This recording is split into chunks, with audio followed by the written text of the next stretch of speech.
Gold, trusted gold buyers. మీరు తాకట్టు పెట్టిన బంగారాన్ని విడిపించి ఈ రోజు ఉన్న మార్కెట్ ధరకు కొనబడను.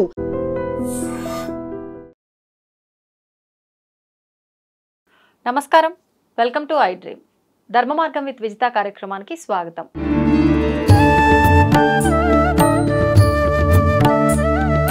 ప్రస్తుతం మనతో పాటు ఉన్నారు ప్రముఖ ఆధ్యాత్మికవేత్త, దత్తాత్రేయ ఉపాసకురాలు లతా బొట్ల గారు. ఇప్పుడు వారితో మాట్లాడి మరిన్ని విషయాలు తెలుసుకుందాం.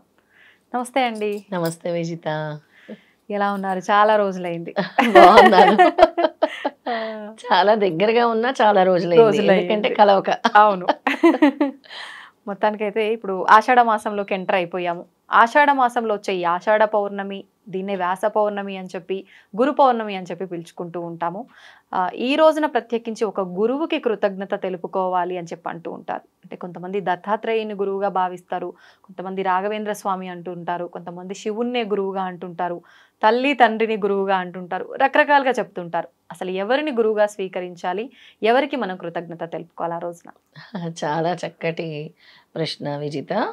గురు పౌర్ణమి అంటే ఈ ఆషాఢ గురు పౌర్ణమి వ్యాస పౌర్ణిమ. ఎందుకంటే మనకి భగవత్ పురాణాలను అందించింది వ్యాసుడే. ఆయన అందించకపోతే మనకు తెలియదు. ఆయన ముందు సప్తఋషులకి జ్ఞానాన్ని బోధించింది సాక్షాత్తు ఈశ్వరుడే. తర్వాత సప్తఋషుల నుంచే గురు పరంపర కొనసాగుతూ వచ్చింది.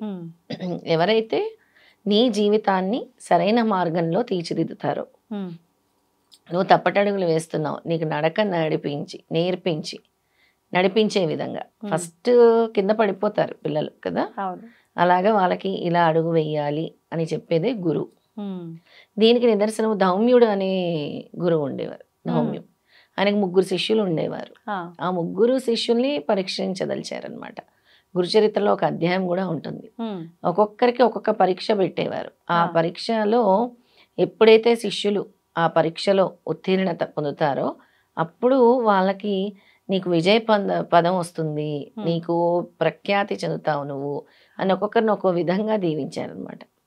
అలాగా 3 శిష్యుల్ని కూడా ఒక్కొక్క విధంగా, ఏ శిష్యుని ఏ విధంగా రూపుదిద్దాలో ఆ గురువుకే తెలుసు. అలాగే ఇంకొక గురు శిష్యులు కూడా ఉండేవారు. దీపకుడు అనే శిష్యుడు ఉండేవాడు. ఇంకా గురుచరిత్రలో ఒక అధ్యాయం. ఆ గురువు గారు కూడా పరీక్షించదలిచారు.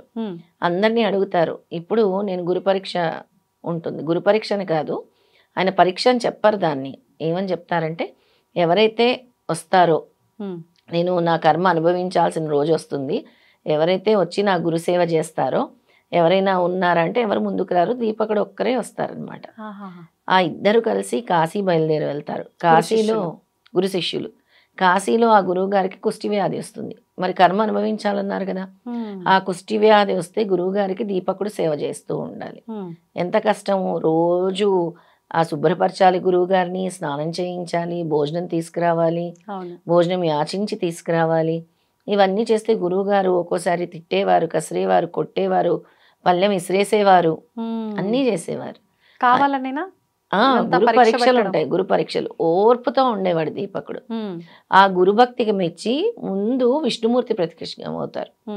విష్ణుమూర్తి, సాక్షాత్ విష్ణుమూర్తి, దీపక నీ గురుసేవకు మెచ్చాను, అసలు పూర్తి విశ్వాసంతో నువ్వు గురువుని సేవిస్తున్నావు, ఎక్కడైతే గురుసేవ జరుగుతుందో అక్కడే మేము త్రిమూర్తులం కూడా ఉంటాము అని చెప్తారు. దీపకుడు అంటాడు, నేను మిమ్మల్ని స్మరించనైనా స్మరించలేదే స్వామి, మీరు ఎందుకు వచ్చారు అని అంటే, నీ గురుభక్తికి మెచ్చి వచ్చాము, ఎక్కడైతే అనంతమైన గురుభక్తి ఉంటుందో అక్కడే మేము ఉంటాము అని చెప్పారనమాట. అప్పుడు ఏం కోరిక కావాలి అని అడుగుతారు. ఈశ్వరుడు విష్ణుమూర్తి ఇద్దరు కూడా అడుగుతారు. నేను అప్పుడు నా గురువు గారు బాగుంటే చాలు అంటారు. గురువు గారికి మరింత కోపం వస్తుంది. ఏవిరా, నాకు సేవ చేయలేక నువ్వు నా రోగం కుదిర్చాలని చూస్తున్నావు అంటారు అని అంటారు. అప్పుడు ఈశ్వరుడు కూడా అడుగుతాడు, నాయన నీ గురుభక్తికి మెచ్చాము మేము త్రిమూర్తులము, ఎవరైతే అనంతమైన భక్తి విశ్వాసాలతో గురువుని సేవిస్తారో మమ్మల్ని చేరుకున్నట్టే 33,000 కోట్ల దేవతలు కూడా సంతృష్టి చెందుతారు. అది ఎప్పుడు దత్తారాధన చేస్తే. దత్త చరిత్రలోని ఒక అధ్యాయమే ఇది అనమాట. అలా ఆ విధంగా పరిపూర్ణమైన గురుభక్తి ఏ శిష్యుడికైతే ఉంటుందో అన్ని కర్మబంధాల నుంచి కూడా ఆయన విముక్తి పొందుతాడు. సక్రమ అంటే అసలు మంచి గురు మార్గంలో నడుచుకుంటాడు అని చెప్తున్నాయి అన్నమాట మన పురాణాలు. ఎన్నో కథల రూపంలో కూడా తెలియజేశారు మనకి. కానీ ఇప్పుడు మనకు అట్లాంటి గురువులు కానివ్వండి, ఒక గురువే శిష్యుని ఎంచుకునే విధానం అయితే లేదు. మరి మనం ఎవరిని గురువుగా తీసుకోవచ్చు అంటారు? మనం ఆదిగురువు దత్తాత్రేయ స్వామి చరిత్ర పారాయణం చేసినా, ఆయన స్తోత్రం పఠించి ధ్యానం చేసినా, ఏ గురువు నాకు ఒక గురువుని చూపించండి స్వామి అంటే తప్పకుండా చూపిస్తారు విజిత.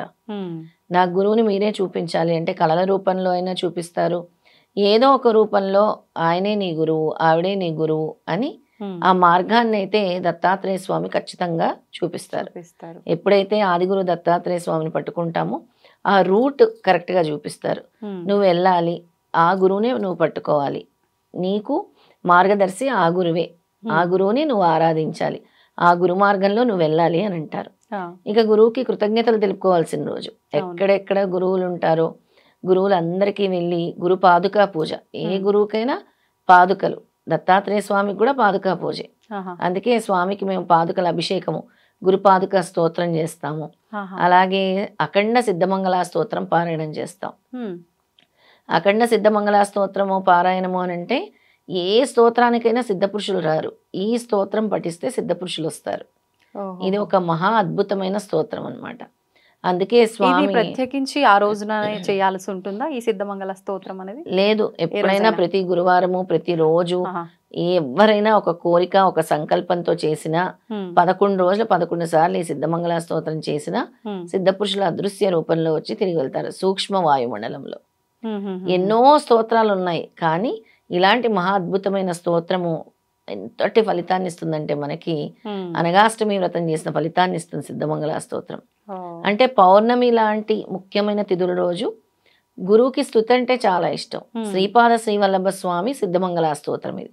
దత్తాత్రేయ స్వామి వారి మొదటి అవతారం. శ్రీపాద శ్రీవల్లభ స్వామి మన ఆంధ్ర రాష్ట్రంలో జన్మించారు. ఆయన స్తోత్రమే ఈ సిద్ధమంగళ స్తోత్రము.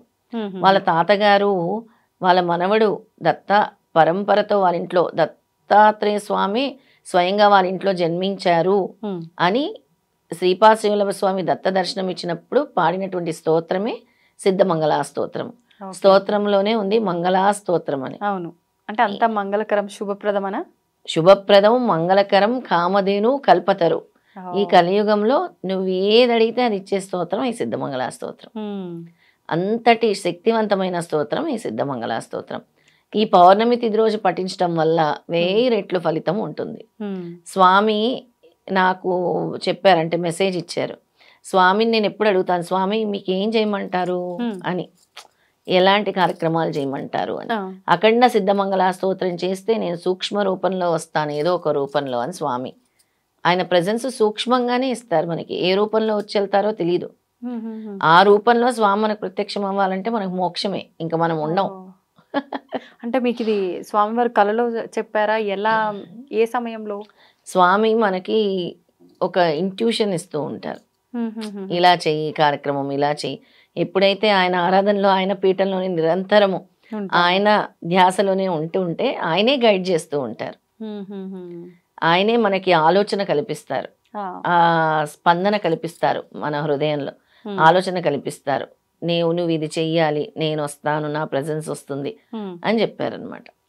అందుకే అఖండ సిద్ధమంగళ స్తోత్రం పారాయణము 3 రోజులు జరుగుతుంది గురు పౌర్ణమి సందర్భంగా. ఎంతమంది కలిసి చేస్తారు? సామూహికంగా ఎంతమంది వస్తే అంతమంది జాయిన్ అవ్వచ్చు, ఎవరైనా జాయిన్ అవ్వచ్చు అనమాట. ముఖ్యంగా ఒక 20 మంది 30 మంది ఇంకా ఎక్కువ పెరుగుతూ ఉంటారు. 3 రోజుల పాటు 3 రోజులు బ్యాచెస్ కింద ఉదయం 6 నుంచి మధ్యాహ్నం 12 గంటల వరకు ఒక బ్యాచ్, మధ్యాహ్నం 1 గంట నుంచి సాయంత్రం 7 గంటల వరకు ఒక బ్యాచ్, 7 నుంచి రాత్రి 12 గంటల వరకు ఒక బ్యాచ్, 12 నుంచి ఉదయం 6 వరకు ఒక బ్యాచ్. నిద్రపోరా? నిద్ర ఉండదు. 3 రోజులు స్వామి అలాగా పగలు రాత్రి చేయమన్నారు. అన్ని బ్యాచ్లతో పాటు మీరైతే ఉంటారు కదా? నేనైతే ఉంటాను, నేను ఉండాలి కదా తప్పకుండా. ప్రతి బ్యాచ్ లోనే ఉంటాను కాసేపు. కానీ అక్కడ అఖండ సిద్ధమంగళ స్తోత్రం జరగాలి పీఠంలో, కంటిన్యూస్ గా జరగాలి. ఈ బ్యాచ్ వెళ్ళినప్పుడు వేరే బ్యాచ్ వచ్చి అలా రెస్ట్ తీసుకోవచ్చు. అంటే సేమ్ బ్యాచ్ రిపీట్ అవుతుంటారా? లేదు, డిఫరెంట్ బ్యాచ్, 4 బ్యాచ్ల కింద ఉంటుంది. ఓకే, అంటే ఎప్పుడు రెగ్యులర్ గా ఇలా పారాయణ చేస్తూ ఉండే వాళ్ళైనా కొత్తగా కూడా? కొత్త వాళ్ళు వస్తారు, పాత వాళ్ళు వస్తారు, అందరు కలిసి కొత్తగా వచ్చి నేర్చుకోవాలని పాడాలనుకునే వాళ్ళు కూడా వస్తూ ఉంటారు. చాలా బాగుంటుంది ఈ సిద్ధమంగళ స్తోత్రం, అసలు వింటే వినాలనిపిస్తుంది. ఈ సిద్ధమంగళ స్తోత్రం పఠించడం వల్ల స్వామి 1000 మంది బ్రాహ్మణులకు భోజనం పెట్టిన ఫలితాన్ని ఇస్తున్నారు. అనగాష్టమి వ్రతం చేసిన ఫలితం ఇస్తున్నారు. కోరిన కోరికలు వెంటనే నెరవేరుస్తున్నారు. సిద్ధ పురుషుల దర్శనాస్పర్శనాలు, పుణ్యక్షేత్రాల సందర్శనాలు కల్పిస్తున్నారు. అలాగే మనస వాచ కర్మన ఎవరైతే ఈ స్తోత్రాన్ని పఠిస్తారో శ్రీపాద శ్రీవల్లభ స్వామి కృపకు పాత్రలు అవుతారు. అలాగే ఎక్కడైతే ఈ స్తోత్రం పఠిస్తామో ఇక్కడ పఠించినా కూడా సూక్ష్మ వాయుమండలంలో సిద్ధ పురుషులు అదృశ్య రూపంలో తిరుగుతారు. అలాంటి మహా అద్భుతమైన స్తోత్రం ఈ సిద్ధమంగళ స్తోత్రం. మహిమాన్వితమైన స్తోత్రం అని చెప్పొచ్చు అన్నమాట. అంటే మనకి ఏదైతే కావాలో అవన్నీ ఇది చేయడం వల్ల కలుగుతుంది అనేది ఏదైనా ఉంది ఈ రోజున అంటే సిద్ధమంగళ స్తోత్రం. భగవంతుడికి స్తుతి అంటే చాలా ఇష్టం విజిత. ఆయన్ని పొగిడి ఆయన ఫ్యామిలీని మనం అన్నమయ్య స్తుతిస్తేనే కదా గేయాలి. అన్నమాచార్య కీర్తనలు పాడుతుంటేనేగా స్వామి ప్రత్యక్షమయ్యారు అందరికీ కూడా. అలాగే శ్రీపాద వల్లభుడు తల్లిదండ్రుల గురించి, అక్కా చెల్లెళ్ళ గురించి, వాళ్ళ తాతగారి గురించి, వాళ్ళ అమ్మమ్మ గురించి ఉంటుంది ఈ స్తోత్రంలో స్తుతిస్తున్నాం. అలాగే సవిత్రకాటక సైనం గురించి ఉంటుంది. స్వామి బోధించిన సంఖ్య గురించి ఉంటుంది దీంట్లో. అంటే అంత ఒక వివరణ శ్లోకం రూపంలో ఉంటుంది. ఎంతసేపు అంటే ఇది అంటే కంటిన్యూస్ గా మీరు చేస్తుంటారు? ఓకే, అసలు ఎంతసేపు పడుతుంది మామూలుగా ఇది ఒకసారి చదవాలంటే 2 minutes 1.5 minutes కూడా పడుతుంది. అంటే దాన్ని ఇంకా రిపీట్ చేస్తూ ఉండాలా కంటిన్యూగా? అలా ఈ 3 రోజులు చేయడం వల్ల ఎంత సంఖ్య చేయొచ్చు అంటారు సుమారుగా? ఎప్పుడు ఇది వరకు మేము గతంలో 1,08,000 సార్లు చేసాము, 54,000 సార్లు చేసాము. అలా అంటే ఇప్పుడు మీరు రోజులు మాత్రమే ఎన్ని అయినా సరే కౌంట్ గానీ రోజులు అనుకున్నారా లేదంటే సంఖ్య అనుకున్నారా? ఇప్పుడు మాత్రం సంఖ్య అనుకోలేదు. స్వామి 3 రోజులు 3 రాత్రులు 3 పగళ్ళు 3 రాత్రులు నిర్విరామంగా చేయమన్నారు. ఇది వరకు పిఠాపురంలో 54,000 సార్లు, గానగాపురంలో 10,008 సార్లు, కురవపురంలో 34,300 సార్లు చేసాం. మళ్ళీ పోయిన రాఖీ పౌర్ణమికి పిఠాపురంలో 1,08,000 సార్లు చేసాం. అలా సంఖ్య ఒక్కోసారి స్వామి మనకు సూచిస్తూ ఉంటారు. ఇప్పుడు అఖండంగా 3 పగళ్ళు 3 రాత్రులు చేయమన్నారు. అది ఎంత అవ్వచ్చో మనకు తెలియదు సంఖ్య, కానీ కౌంట్ రాస్తాం. చాలా బాగుంటుంది ఈ స్తోత్రం. ఇప్పుడు అంటే ఒక్క పర్సన్ చేసింది కౌంట్ చేస్తారా సపరేట్ గా? అందరూ 100 మంది కలిపి చేస్తే ఒకసారి 100 సార్లు చేసినట్టు అవుతుంది. ఒక 100 మంది ఒకసారి చదివితే 100 times చదివినట్టు అవుతుంది. సపరేట్ కౌంట్ అవ్వదు. 108 కలిపి 108 మెంబర్స్ ఒకటేసారి చదువుతున్నారు కదా, అప్పుడు 108 times అవుతుంది. అలా అవుతుంది. అలా ఎంత జనం ఎక్కువ పెరిగితే అంత సంఖ్య పెరుగుతుంది మనకి.